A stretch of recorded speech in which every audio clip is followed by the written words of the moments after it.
নমস্কার বন্ধুরা, শ্রাবণীর পাকঘরে সবাইকে স্বাগত জানাই। আশা করি তোমরা সবাই ভালো আছো, আমিও ভালো আছি।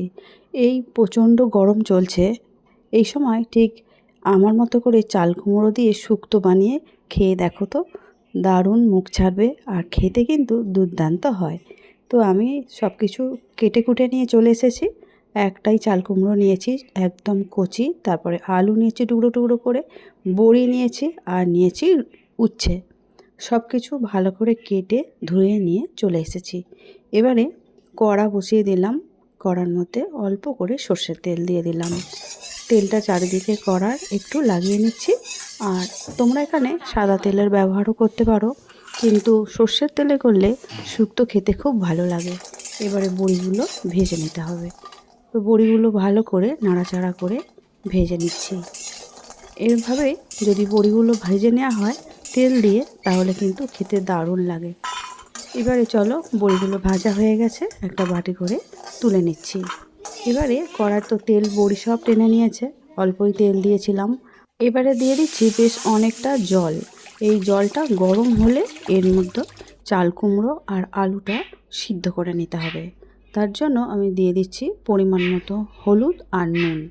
হলুদ আর নুন দিয়ে ফুটিয়ে নিলে, মানে একটু সিদ্ধ করে নিলে চাল কুমড়োর এই যে শুক্তোর টেস্টটা কিন্তু খুব ভালো হয়। আমি কিন্তু জলটা ফেলে দেব না, আমি এইভাবেই রান্না করছি, কারণ তোমরা সবাই জানো যে যে কোনো চাল কুমড়ো বা লাউ একই টাইপের জিনিস, এগুলো ভাজা যায় না। তো এইভাবে রান্না করলে খেতে খুব ভালো লাগে।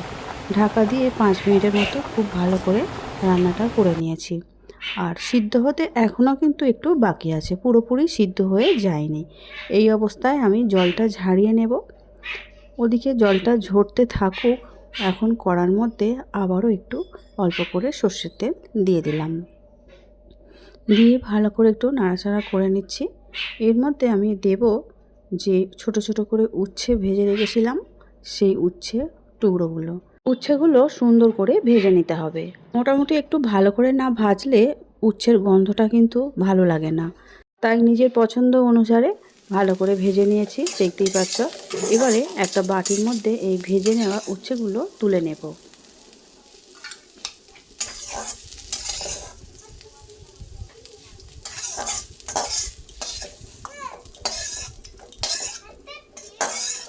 উচ্ছেগুলো তুলে নেবার পরে কড়ার মধ্যে আবারও একটু তেল দিয়ে দিলাম। এবারে দিয়ে দেব হাফ চামচের মতো গোটা রাঁধুনি, একটা তেজপাতা।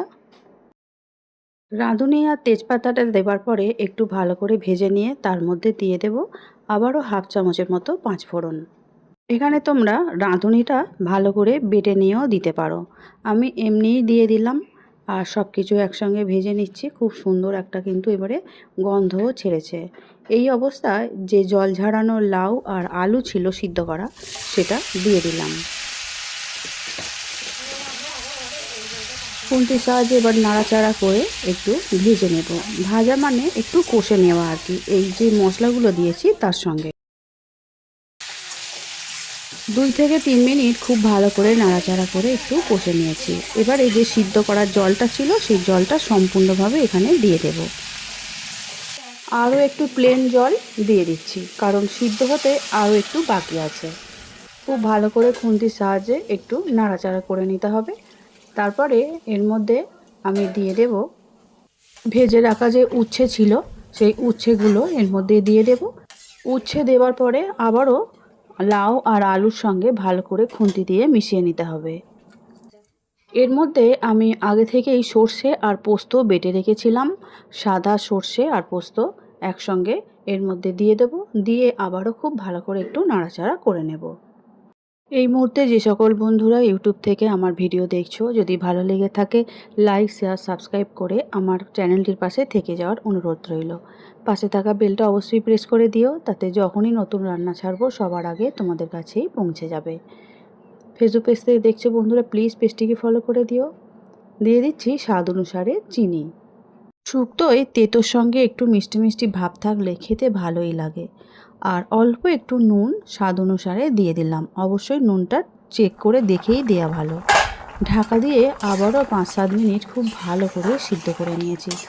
এবারে ঝোলটা কিন্তু নিজেদের পছন্দ অনুসারেই রাখবে, আমাদের এখানে ঝোলের পরিমাণটা একটু বেশিই আছে, কারণ এখনও বড়িটা দেওয়া হয়নি। এবারে বড়িটা দিয়ে দেব, আরও 2 মিনিট ফুটিয়ে নেব। আর বড়ি তো তোমরা সবাই জানো ঝোল টেনে অনেকটাই কমিয়ে দেয়, সেই জন্য একটু ঝোল ঝোল থাকলে বড়ির জন্য কিন্তু খুবই ভালো হবে। আর শুক্তো খাওয়ার সময় একটু রস রস থাকলে সেটাও খুবই ভালো লাগে।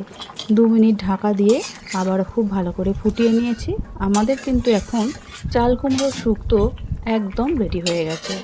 সব শেষে শুক্তোয় একটু ঘি না দিলে শুক্তোটা যেন কমপ্লিট হয় না, সেই জন্য একটু ঘি ওপর দিক থেকে ছড়িয়ে দিচ্ছি। তারপরে গ্যাসটা অফ করে দেব। তার আগে ভালো করে আবারও একবার নাড়াচাড়া করে নিতে হবে। আজকে যেভাবে আমি চাল কুমড়ো দিয়ে শুক্তোটা বানালাম তোমাদের কেমন লেগেছে অবশ্যই কমেন্ট করে কিন্তু আমাকে জানিও। আর তোমরা বাড়িতে এইভাবে অবশ্যই বানিও, খেতে কিন্তু দুর্দান্ত হবে। আর গরমকালে অনেকটাই বলেছি না, মুখটা অনেকটাই ছেড়ে যাবে আর দারুণ লাগবে খেতে। ব্যাস, এবারে আমাদের শুক্তো একদম রেডি হয়ে গেছে, সেই জন্য গ্যাসটা অফ করে দিয়েছি। এবারে একটা বাটির মধ্যে তুলে নিচ্ছি। কত সুন্দর দেখতে হয়েছে, আর গন্ধটাও কিন্তু খুব সুন্দর হয়েছে, যেন মনে হয় এখনই গরম ভাত নিয়ে বসে পড়তে হবে। তবে হ্যাঁ, গরম গরম কিন্তু খেতেই হবে, না হলে একদম ভালো লাগবে না। আজকের মতো আসছি, টাটা। আজকের ভিডিওটি দেখার জন্য ধন্যবাদ।